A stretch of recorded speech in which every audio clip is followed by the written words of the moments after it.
Hello, you wonderful people, and welcome to another episode of Super-Fanta-Fi. This being a show where I talk about TV shows of the supernatural, fantasy, and or science fictional genre. For today's episode, I'm going to talk about Quantum Leap, Season 2, Episode 3. A lot of really interesting things went down in this episode, so let's break it down. Well, the new leap for Ben is jumping into a government agent who works for a department. I don't know if it's called like Signs or Project Signs or something like that, but basically is an agency that investigates the kind of more unexplained type of thing. Not necessarily 100% like, aliens necessarily, but it's like, right, we got to investigate to see if that's a thing. I love that the opening case is just, some kids pulling a prank type of situation.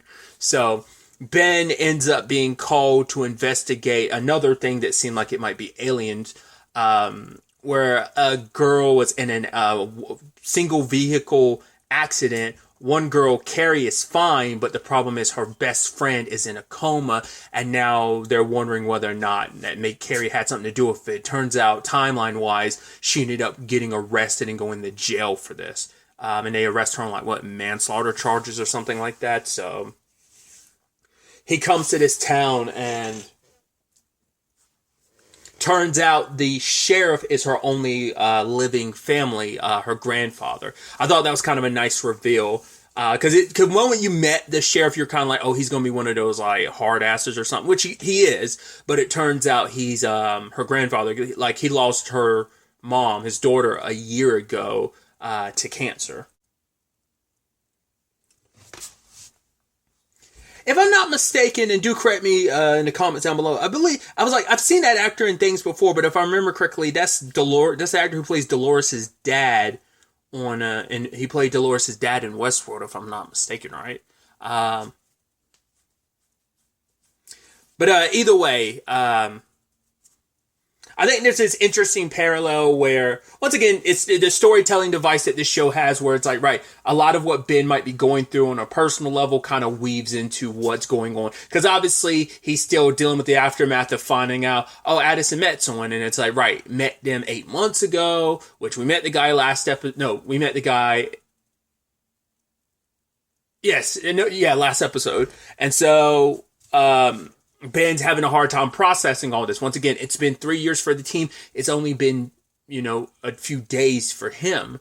And so that kind of coming to terms with that is kind of hard. And obviously Ben doesn't really want to talk about it, which he's with the guy, the sheriff, who obviously it's like, hey, we're in a time frame where it's the late 40s, almost 50s. And it's like, men don't talk about their feelings type of situation. Because even Addison pointed it out. Yeah, he noticed that he said that Carrie lost her mom rather than we lost her. So it's like, right, you're not big into sharing your feelings type of situation. So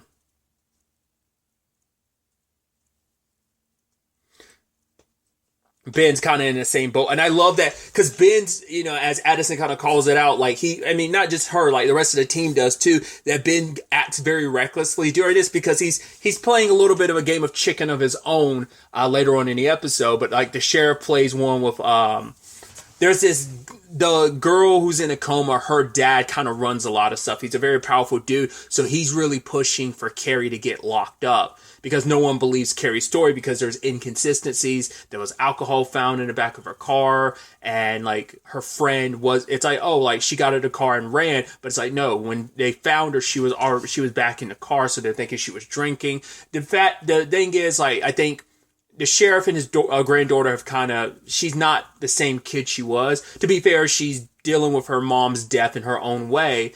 And, and that ends up being a large conversation in this episode too of how different people handle grief in their own way. So she's kind of got a little bit of a bad rap of a laundry list of things kind of being knocked against her. You add on top of this, it just adds to this long list of different behavior that her grandfather's noticed, but other people will tack on and use it against her and indict her for, as an indictment against her, being like, look at all these other preceding things, and now it's this. It's almost like it was only a matter of time type of situation. Because at the end of the day, Ben's the only one who's willing to listen to Carrie and believe her. Because obviously he's been through enough to be like, yeah, I know the unexplained is that. Because I was almost wondering whether or not where Ben stood on the whole thing, because we get the team division. Don't know where Addison stands on the whole alien thing. I mean, it's kind of like hey, it's cool that this is what you're doing. With Ben's a science nerd, so I'm sure he follows along the same lines as Ian. I'm sure before even all of this, it's kind of like, oh, I'm a science nerd, so I'm really big into that. But you have Jen, who's very like the skeptic on aliens, whereas Magic's kind of like, no, like, I mean, when you've been leapt into, it kind of changes your perspective on like the craziness that is the world. I mean, because, like I said, I think, I mean, I kind of have like the perspective of like, yeah, like, do I think aliens exist? Yes, because I do believe the thing of like, right, this universe is too big for it just to be a thing of, yeah, we're the only sentient species out there. Like, that is, from a scientific point of view, it's like, that's very like, I mean, for everyone, I mean, it's very human to be egotistical to think that we're the only intelligent life out there, out here in the universe, So that's where I think, I mean, I'm also willing to admit to, I'm also a lot more open to the thought of the supernatural. Like, because I think it's cool. I'm never going to be like, that's never going to always be my jump to conclusion of like, oh, it's got to be something supernatural. But I am going to be more open to the thought because I like the thought of the supernatural existing. So it's in that same vein. But I mean, that's apples to oranges, like aliens and supernatural. Like, that's a whole, like I said, other conversation in itself. So, but like I said, I like that division. Like I said, we never really got Addison's point of view, but I'm thinking she's probably like a believer as well, but we didn't really get into that. You could tell Ian was so upset later on when we find out, oh, it's not aliens. It's like, ugh, okay. It's just like, they were like, kind of like, hey, just give me my space. I would really appreciate my privacy during this time, because it's just like, let me go over here and grieve that this isn't about aliens. Because they ultimately end up finding out it's a military project that the guy who runs this town had sold. Because at first they're like, right, could he have made a deal with like a drug cartel that's covering their tracks? It's like because could this not cartel, but like, could this be like a drug smuggling thing? But it's like, no, it's a government thing. There's a secret off the books project that they're running, and they bought up land that he had given them, and they're using it to perform their experiments. And because the moment we got Carrie's story, I was like, oh, that's going to be a helicopter, like with just that. And then with like the person she saw when she told Ben later on who she saw, looking back at it, I was like, oh, those looks like night vision goggles. Looks very Splinter Cell-ish, right? So that's why I was like, okay, these definitely aren't aliens. I'm like, that's so it is like someone. But like I said, it's a government project that they're trying to keep hush hush. It is super messed up that they went this far, and they don't care about what happens to Carrie as long as they're able to keep it hush hush about what their involvement is and what they're doing, because they don't want people to know what projects they're working on. But like I said, there is this whole, because I think it's also because hanging around the sheriff kind of rubbed off on Ben. Like I said, there is this recklessness that he's kind of going about things in a different way. And Addison's she's not quite sure how to help Ben, but she wants to see this through, because it's like, right, I've always been his support through all these leaps so far. And the thing is, sadly, except for the first one in the beginning of the season, he kind of had to figure that out on his own. But obviously for Addison, it's like, right, I feel like Ben feels like we abandoned him before. I don't want to do it again, because they'd given up hope. They legitimately were like, oh, he's gone. And now to find out he's still alive. That, like I said, that flows into that conversation of grief, which we'll get to later. But obviously, like, because Ben wasn't talking about it, he kind of lashed a little bit out at Addison, but she also like didn't like. Once again, it is that conversation of grief, because even the way Ben talked about it with the sheriff, he was like, yeah, I lost my fiance. He's like, no, the thing is, it's nobody's fault. He's like, well, I say that, but he's like, I blame myself, because that's also, I brought it up in episode, I think 2. I think last episode, maybe even episode 1, but I think it is it might have been episode 1 or it might have been episode 2 where I talked about how Ian most likely feels about this because Ian's the one that sent Ben on his journey in the first place. So, but Ben's internalizing a lot of it as just like, right, I'm the one that made the decision to leap. And because of that, I kind of have no one to blame but myself. I'm put myself in this situation. It might have been for the greater good, whatever consequences I have to suffer because of it. I just kind of have to, but it's also, once again, it's like, it's just the way things played out. And you're angry because it's just, once again, it's been like a day for you, but it's been 3 years for everyone else. And so it's just that anger, you have no one else. You have all this anger build up and you just want to lash out at someone. So his behavior is a little reckless and he recognizes that. Because it's, Addison's like, right, I don't want to have to bury you again. And he's like, no one asked you to do that after 2 years to like bury me, but you did. He's like, you abandoned me, don't abandon me again. So it struck a chord with Addison because she had literally said that earlier in the episode. She didn't want Ben to feel like that. So despite him being reckless, she wants to back him up because the girl that's in the coma, as well as Ben, who got drugged at one point in time, it turns out that's what they were doing, but the problem is they got the dosage wrong and ended up putting the girl in a coma. There is a way to remedy it. They just had to force the military to give them the antidote. And Ben ends up injecting himself with some adrenaline to keep himself awake, conscious enough with what's going on. Obviously, it wasn't enough. I mean, luckily it counteracted it enough so that he didn't die or go into a coma, so there's that benefit. But because of that, Addison was able to check out everything, overheard everything, and she was able to relay it all to Ben. So when it came time to make their deal, like Ben and the sheriff end up kind of forcing the government's hand. It's like, right, we know all your secrets, what you're up to. It wasn't a helicopter that they saw. It was a special, it is kind of designed like a spaceship, so what a UFO would be designed like, but it's them working on new aircrafts. And this was a different shaped one. And so Ben says all this stuff like, right, unless you want that out, there are photos taken. I saw everything. So unless you want trouble, like you'll give us what we need to wake up the girl. Basically give Carrie like enough money to get like a scholarship to go to whatever school she wants to, and a nice car. And the sheriff's like yours, and new. And it's like, yeah, but also get out of my town and never come back, because it's not like Carrie and her friend were the first ones, but they will be the last. And Ben points them in direction of another facility. He points them towards Area 51 to be where they handle their government experiments and stuff like that. I even love Addison kind of smiling at that notion. I don't know if that's supposed to be indicative. Well, because I can't remember when Area 51 got established.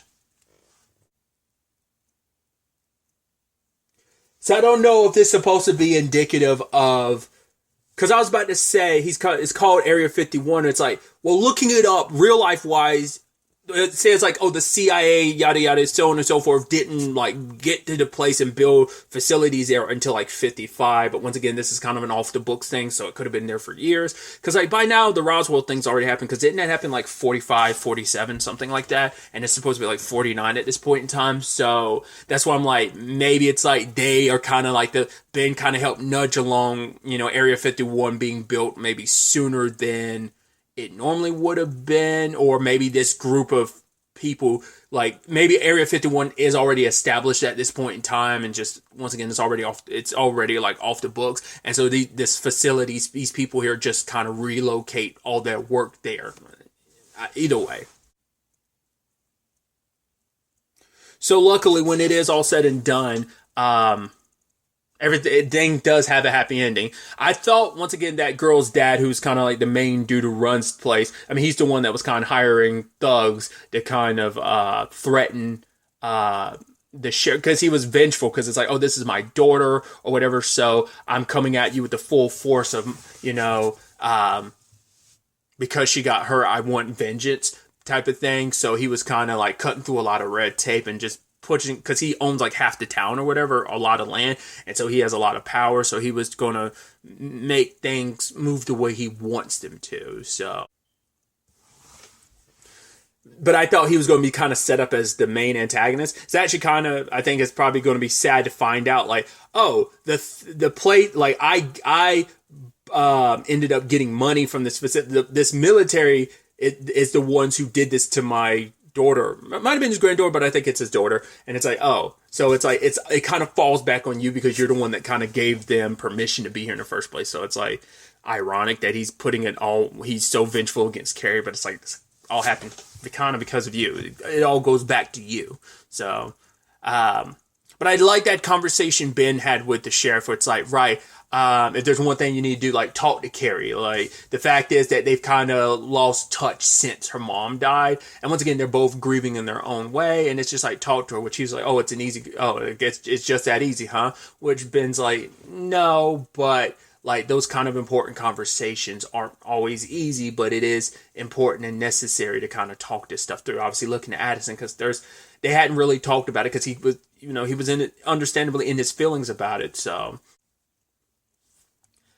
once again, it is that conversation of like everyone's kind of grieving in their own way. And I like that Addison talks to Magic about this, where you see him trimming like a bonsai tree.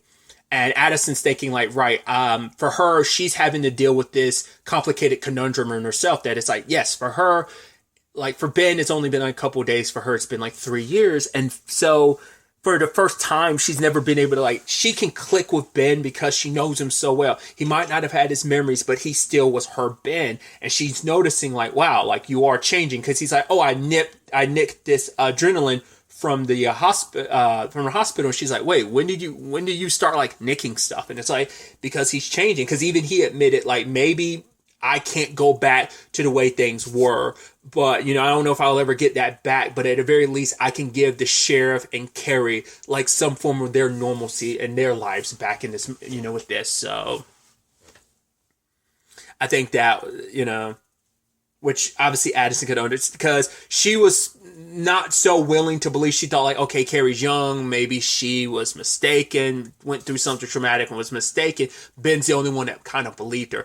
They butted heads a little bit this episode, but I thought it was going to be worse than it was. Like, it was mild in comparison to where I thought like things were going to get really nice. Because you could tell he wasn't listening to Addison. That still ended up being an element to the episode, but even he recognized like, okay, like I hear you, I understand. I'm willing to recognize that's your theory on like what could be happening, but I think you're wrong, But either way, Magic tells Addison that, right, just give it time. The fact of the matter is we're all figuring this all out, because he says something very poignant that it's like, regardless of it all, even if Ben is alive, it doesn't take away from the trauma and the pain we all went through. We buried him. Like, we had all on some level accepted like he was gone. And just because he's alive, it doesn't take away and it doesn't lessen that pain that we went through. It doesn't make it irrelevant. That we still went through the loss, the grieving process. And we're still in that process too of just kind of like finding that way forward, even knowing that Ben's alive. It relieves us, obviously, but it doesn't, and it takes away some of that pain, but it doesn't erase the pain that we went through and we were in the middle of back then. So I thought that was just a really interesting perspective on the whole situation. And it's like, right, just know like whatever this is, obviously it's not like you're going through it alone. No one should. And Addison was kind of like, yeah, that's kind of good advice. You should take it too. So whoever Magic is with now, he ends up calling them up and it's like, hey, so about today. So yeah, just no one having to go through all like, because once again, we haven't really peeked into those 3 years. So we've seen what Addison found at the end of all that. And that's, what's his name? Tom? But then like, what about it seems like Magic found someone. Well, what about Jen and Ian? What was their way of dealing with all of this? So I think that's an element we're really going to dive into, because once again, we still didn't pick up with the whole episode 2 element where Jen brought up the fact is, are you going to tell Magic and Addison how you actually found Ben? So I brought it up last episode that I thought that the two of them were in this together, but like I said, it's just interesting where we found Jen, and also the fact is, who was the first person Ian went to? He picked up Jen first, so that's why I'm like, they might have been the ones that were still linked up about all of this, or just because she's the hacker of the group, she ended up finding out what Ian was up to. We'll have to wait and see. But yeah, like I said, though, they're all kind of handling things in their own way, and so is Ben. Once again, it's like it's been a couple of days for him, but even he has to he's allowed to grieve, and he's grieving in his own way on the life that he was kind of hoping to get back to. But even if he gets back to present day somehow, it's like, for one, got to accept that this is my life, and that the fact is, because I was gone, my life, the life that I left behind, thought I could go back to, and everything would fall back into place, has changed so much while I was gone, and there's no getting that back potentially. And how do you reconcile and deal with that? That's still something he's figuring out along the way. Now, what I thought was so interesting, that this is a part of the story I haven't touched on at all, is the waitress, Hannah. Because during the opening, I noticed the name Eliza Taylor. I was latched onto it. I was like, Eliza Taylor. I was like, why does that seem so? And then, like, immediately she walks on the camera. I was like, Eliza Taylor. I was like, I felt so stupid for not, like, and didn't immediately click, but I'm glad I latched onto the name, because I was like, why does that like scratch my brain in a certain way? Either way, if you're unaware, the thing I best know her for is playing Clark on The 100, so I was like, Eliza Taylor. I was like, that's so awesome. But yeah, she's this waitress who, her and Ben, like, she helps out throughout the episode. She's even the one that's like, oh yeah, I believe Carrie's circumstances. I don't know her story, but I believe her, because she's a lot more open-minded about maybe there being something more to all this. Turns out later on, Ben's like, oh, like the theory of relativity is something that she knows. And he's like, how does a waitress know that? It's like, well, for her, she wanted to be a scientist growing up. Because at first I thought it was kind of interesting. I was like, her and Ben are kind of hitting it off in an interesting way, which is, as like, the timing's interesting considering like where him and Addison currently stand. But I thought that was kind of dope, where it's like she's had this moment where, like I said, it's just like, I think he's kind of able to kind of science nerd with her a little bit in that moment. He was kind of like, whoa. But it's like, yeah, she wanted to be a scientist, and she was actually part of, like, what was it, like, there was some kind of program that she was a part of, but the problem is that after the war, the job kind of dried up. So, like, she's like a lot of women, like, I ended up losing my position there. And so she'd kind of given up hope on, like, finding that new direction in her life. But Ben points her towards someone that's like, no, like, keep pursuing what you want to, and trying to kind of nudge her back on the path that she was on.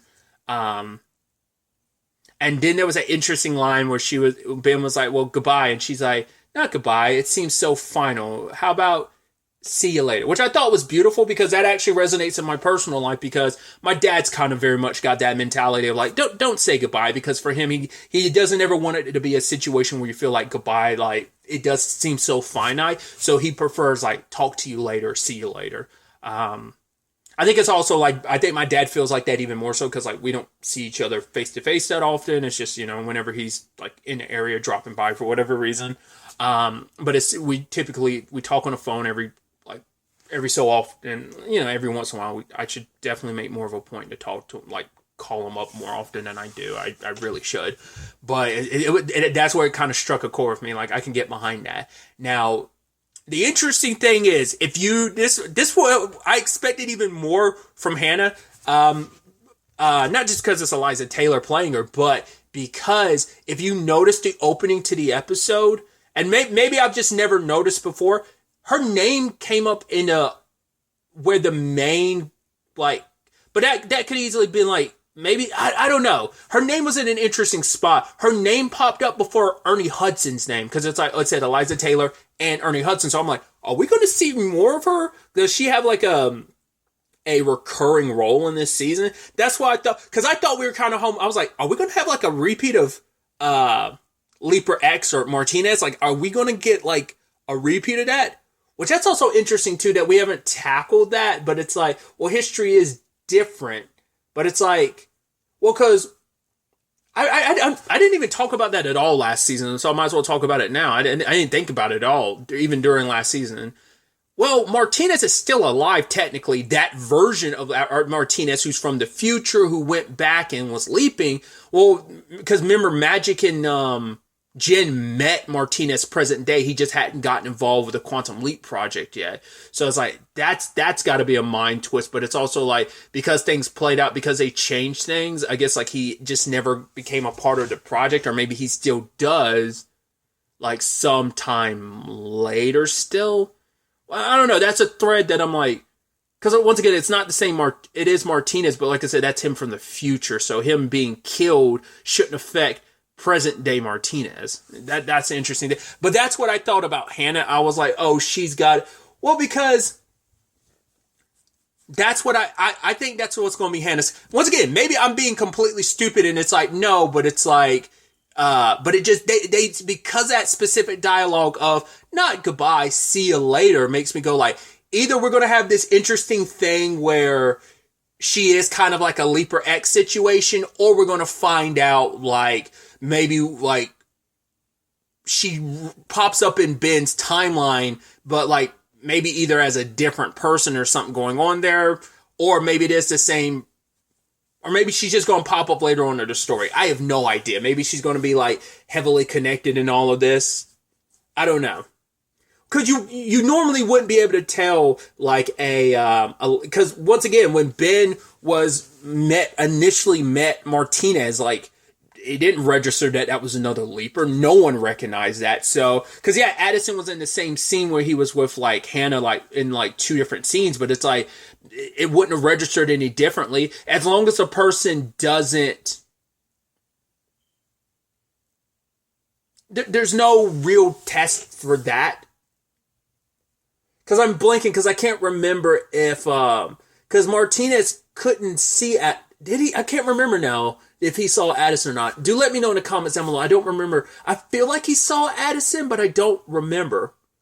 I do vaguely feel like I remember he could see Addison. That's why I was almost expecting like, because why else would I immediately think like Hannah would be able to if she's like a Leaper type of situation as well.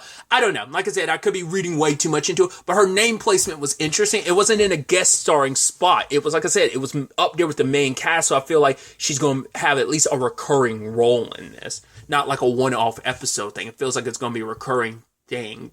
She might be a recurring character this season, but like I said, I could easily be reading too much into it. Like I said, that see you later just amplifies that even more. So what that potentially could be, I have no idea. We also heard about Janice this season too. It's like, oh yeah, Janice is working with the NSA, and I'm like, is that going to stick? I mean, I guess she kind of, like, the only reason why she got involved in all of this is, well, she was kind of, she has a connective legacy to the,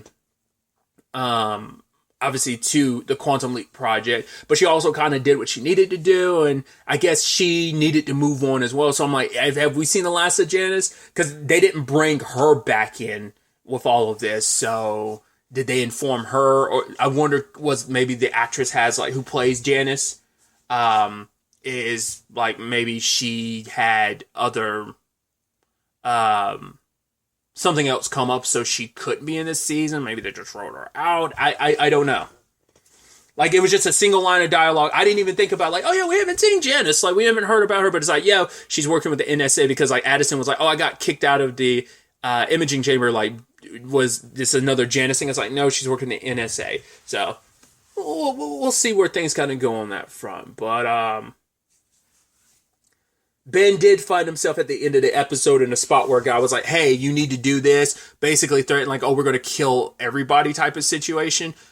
I obviously believe that's going to be heavily misleading. I wonder if we're going to find out that Ben's next leap is inside of an actor, which could get super, super meta next episode if it ends up being something like that. But I wonder if he's on the set of like a movie or something. Like, obviously, like they keep that like very ominous, like, I mean, it could be like a bank robbery type of situation or something, but like I said, I'm leaning towards being having not seen a preview, because I avoid previews now, or like, what the next episode's going to be about type of thing. But I'm making the assumption, just guessing, like, oh, we're going to find out he's an actor and that's on the set of like a movie or TV show set. I think that'd be interesting. So we'll ultimately have to wait to see where the next episode ultimately ends up taking us going forward with all of this. But really, that's all I wanted to talk about. So the next time we meet, be happy, be safe, live life to the fullest, and enjoy it. good day, and goodbye.